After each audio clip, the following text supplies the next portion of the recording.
യുദ്ധമെന്നത് പലർക്കും ഇന്നും മുകളിലൂടെയുള്ള ആക്രമണങ്ങളുടെ കഥയാണ്. വിമാനങ്ങൾ, മിസൈലുകൾ, ബോംബുകൾ, സ്ഫോടനങ്ങൾ. എന്നാൽ ആധുനിക യുദ്ധത്തിന്റെ യഥാർത്ഥ വേദി പലപ്പോഴും ഭൂമിക്കടിയിലാണ്. ഇറാന്റെ സൈനിക തന്ത്രങ്ങളിൽ ഏറ്റവും ശ്രദ്ധേയമായ മാറ്റം വന്നത് ഇതിലാണ്. ശത്രുവിന്റെ സാറ്റലൈറ്റുകളും ഡ്രോണുകളും ആകാശനിരീക്ഷണ സംവിധാനങ്ങളുമെല്ലാം ഒരുമിച്ചു പ്രവർത്തിക്കുന്ന കാലഘട്ടത്തിൽ ഒരു രാജ്യം സ്വന്തം ആയുധശേഷിയെ സംരക്ഷിക്കാൻ ഏറ്റവും മികച്ച വഴി ഭൂമിക്കടിയിൽ ഒളിപ്പിക്കുകയെന്നതാണ്. അതിനാൽ തന്നെ പതിറ്റാണ്ടുകളായി ഇറാൻ സാഗ്രോസ് പർവ്വതനിരകളുടെ ആഴങ്ങളിലായി പണിതുയർത്തിയ ഭൂഗർഭ സൈനിക താവളങ്ങൾ ഇന്ന് ലോകത്തിന്റെ ശ്രദ്ധ പിടിച്ചുപറ്റുകയാണ്. ഇറാന്റെ ഈ ഭൂഗർഭ താവളങ്ങൾ സാധാരണ ബങ്കറുകളല്ല. അവയെ മിസൈൽ നഗരങ്ങളെന്ന് വിളിക്കുന്നതിൽ തന്നെ അവയുടെ വലിപ്പവും വ്യാപ്തിയും വ്യക്തമാകുന്നു. നൂറുകണക്കിന് മീറ്റർ ആഴത്തിൽ പ്രകൃതിദത്ത പാറകൾക്കും ഉറപ്പിച്ച കോൺക്രീറ്റ് പാളികൾക്കുമുള്ളിൽ ബാലിസ്റ്റിക് മിസൈലുകൾ സൂക്ഷിക്കാനും നീക്കാനും വിക്ഷേപിക്കാനും കഴിയുന്ന രീതിയിലാണ് ഈ സംവിധാനങ്ങൾ രൂപകൽപ്പന ചെയ്തിരിക്കുന്നത്. ചില റിപ്പോർട്ടുകൾ പ്രകാരം ഇവ വെറും സംഭരണ കേന്ദ്രങ്ങൾ മാത്രമല്ല, മിസൈലുകൾ ലോഡ് ചെയ്യാനും തയ്യാറാക്കാനും ലോഞ്ച് പ്ലാറ്റ്ഫോമുകളിലേക്ക് മാറ്റാനും പ്രത്യേക റെയിൽ റോഡ് ശൃംഖലകളുള്ള വലിയ ഭൂഗർഭ കോംപ്ലക്സുകളാണ്. ആകാശത്തുനിന്ന് കാണാൻ കഴിയാത്ത രീതിയിൽ തുരങ്കങ്ങൾക്കുള്ളിൽ മിസൈൽ വാഹകരും ലോഞ്ചറുകളും സജ്ജീകരിച്ചിരിക്കുന്നതായും വിലയിരുത്തപ്പെടുന്നു. ഈ ഭൂഗർഭ താവളങ്ങളുടെ ലക്ഷ്യം വ്യക്തമാണ്: ഇറാന്റെ ഏറ്റവും വലിയ ശക്തിയായ ബാലിസ്റ്റിക് മിസൈൽ ശേഖരം സുരക്ഷിതമാക്കുക. കാരണം ഇറാന്റെ യുദ്ധശേഷി ഏറ്റവും കൂടുതൽ ആശ്രയിക്കുന്നത് വ്യോമസേനയിലല്ല, മറിച്ച് മിസൈൽ ശേഷിയിലാണ്. പരിമിതമായ വ്യോമപ്രതിരോധ സാഹചര്യങ്ങളിലും സ്വന്തം കരുത്തിൽ വിശ്വസിച്ചുകൊണ്ട് ഇറാൻ കെട്ടിപ്പടുത്ത മിസൈൽ സാങ്കേതികവിദ്യ ഇന്ന് ലോകത്തെ തന്നെ അത്ഭുതപ്പെടുത്തുന്നതാണ്. വിദേശ ആക്രമണങ്ങളിൽ നിന്നും ഭീഷണികളിൽ നിന്നും രാജ്യത്തെ സംരക്ഷിക്കാൻ തദ്ദേശീയമായി വികസിപ്പിച്ചെടുത്ത ബാലിസ്റ്റിക് മിസൈലുകൾ ഇറാന്റെ അജേയമായ കരുത്തായി മാറി. ശക്തരായ എതിരാളികളുടെ കണ്ണുവെട്ടിച്ച് ഏത് സാഹചര്യത്തിലും തിരിച്ചടി നൽകാൻ പ്രാപ്തമായ രീതിയിലാണ് ഇറാൻ തങ്ങളുടെ മിസൈൽ സംഭരണ കേന്ദ്രങ്ങളും ലോഞ്ച് സംവിധാനങ്ങളും സജ്ജമാക്കിയിരിക്കുന്നത്. ഇതിനായി ഭൂമിക്കടിയിൽ അവർ നിർമ്മിച്ച മിസൈൽ നഗരങ്ങൾ ഇറാന്റെ തന്ത്രപരമായ മികവിന്റെയും അതിജീവനത്തിന്റെയും പ്രതീകമാണ്. അത്യാധുനികമായ ഈ ഭൂഗർഭ കോട്ടകൾ ഇറാന്റെ പ്രതിരോധ കവചത്തെ തകർക്കാൻ ആർക്കും കഴിയില്ലെന്ന് ശക്തമായ സന്ദേശമാണ് നൽകുന്നത്. പക്ഷേ ഈ കോട്ടകൾക്കൊരു പ്രത്യേകതയുണ്ട്. സാധാരണ വ്യോമാക്രമണങ്ങളിൽ ഉപയോഗിക്കുന്ന ബോംബുകൾ മണ്ണിലോ പാറയിലോ തട്ടുമ്പോൾ ഉടനെ പൊട്ടിത്തെറിച്ച് ഉപരിതലത്തിൽ മാത്രമാണ് നാശം വിതയ്ക്കുക. എന്നാൽ ഇറാന്റെ മിസൈൽ നഗരങ്ങൾ അത്ര എളുപ്പത്തിൽ തകരാൻ രൂപകൽപ്പന ചെയ്തവയല്ല.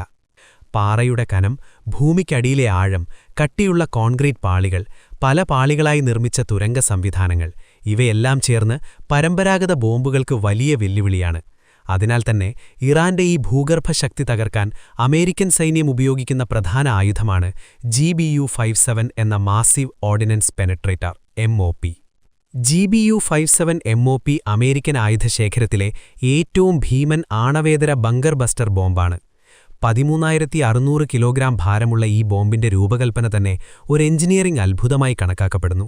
സാധാരണ ബോംബുകൾ ഉപരിതലത്തിൽ സ്ഫോടനം സൃഷ്ടിച്ച് പരിസരത്തെ നശിപ്പിക്കാനാണ് രൂപകൽപ്പന ചെയ്തിരിക്കുന്നത്. എന്നാൽ MOPയുടെ ലക്ഷ്യം അതല്ല.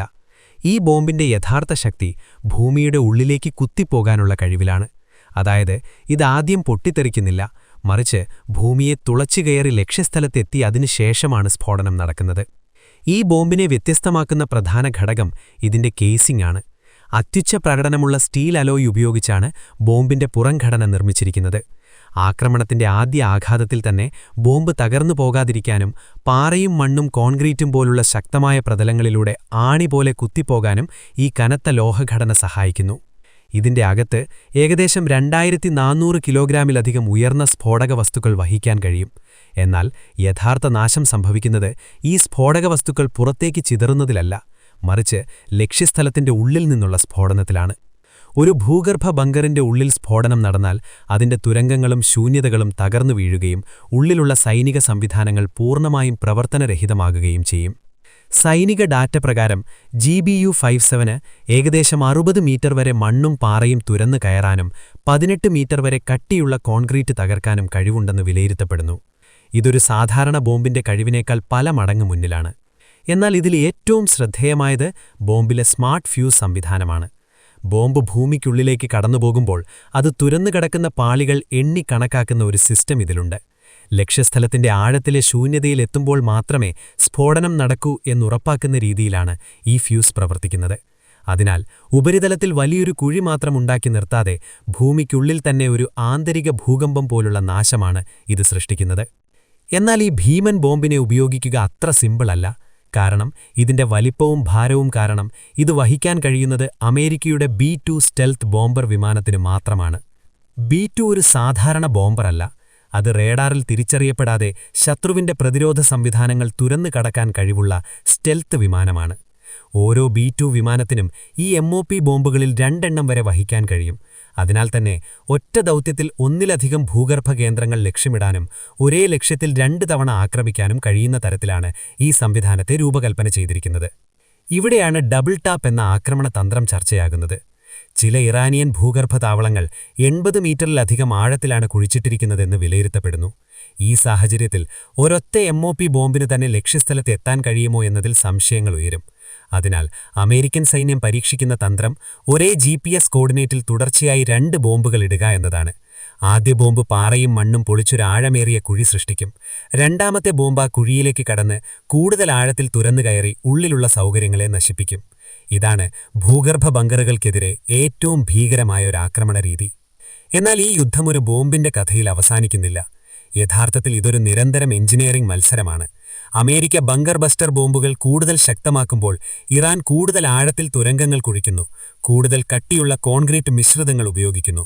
സമീപ സാറ്റലൈറ്റ് ചിത്രങ്ങൾ ഇറാനിൽ പുതിയ തുരങ്കങ്ങൾ കൂടുതൽ ഭൂമിക്കടിയിൽ നിർമ്മിക്കപ്പെടുന്നുണ്ട് എന്നാണ് റിപ്പോർട്ടുകൾ. അതായത് ഇറാൻ അവരുടെ മിസൈൽ നഗരങ്ങളെ വെറും ഒളിപ്പിക്കുകയല്ല, മറിച്ച് അവയെ കൂടുതൽ സുരക്ഷിതമാക്കാനുള്ള സ്ഥിരമായ നവീകരണ പ്രക്രിയയിലാണ്.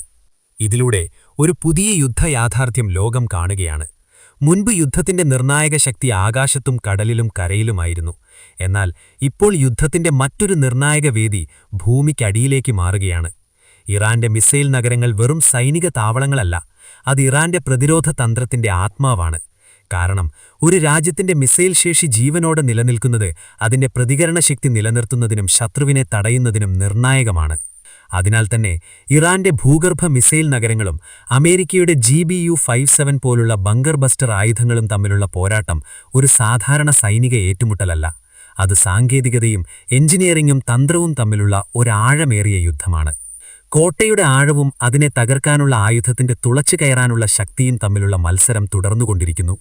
ഇറാൻ കൂടുതൽ ആഴത്തിൽ പോകുമ്പോൾ അമേരിക്ക കൂടുതൽ ശക്തമായ ആയുധങ്ങൾ വികസിപ്പിക്കും. അമേരിക്ക കൂടുതൽ ശക്തമായ ബോംബുകൾ നിർമ്മിക്കുമ്പോൾ ഇറാൻ കൂടുതൽ കരുത്തുള്ള പ്രതിരോധ പാളികൾ സൃഷ്ടിക്കും. ഇതാണ് 21ാം നൂറ്റാണ്ടിലെ യുദ്ധത്തിന്റെ മറ്റൊരു മുഖം, ഭൂമിക്കടിയിലെ യുദ്ധം. ആകാശത്ത് പൊട്ടിത്തെറിക്കുന്ന ബോംബുകളേക്കാൾ ഭീഷണിപ്പെടുത്തുന്ന രീതിയിൽ ഒരു രാജ്യത്തിന്റെ യഥാർത്ഥ ശക്തിയും അതിന്റെ നിലനിൽപ്പും ഇപ്പോൾ പാറയുടെ ആഴങ്ങളിൽ ഒളിഞ്ഞിരിക്കുകയാണ്. ഇറാന്റെ മിസൈൽ നഗരങ്ങൾ അതിന് തെളിവാണ്.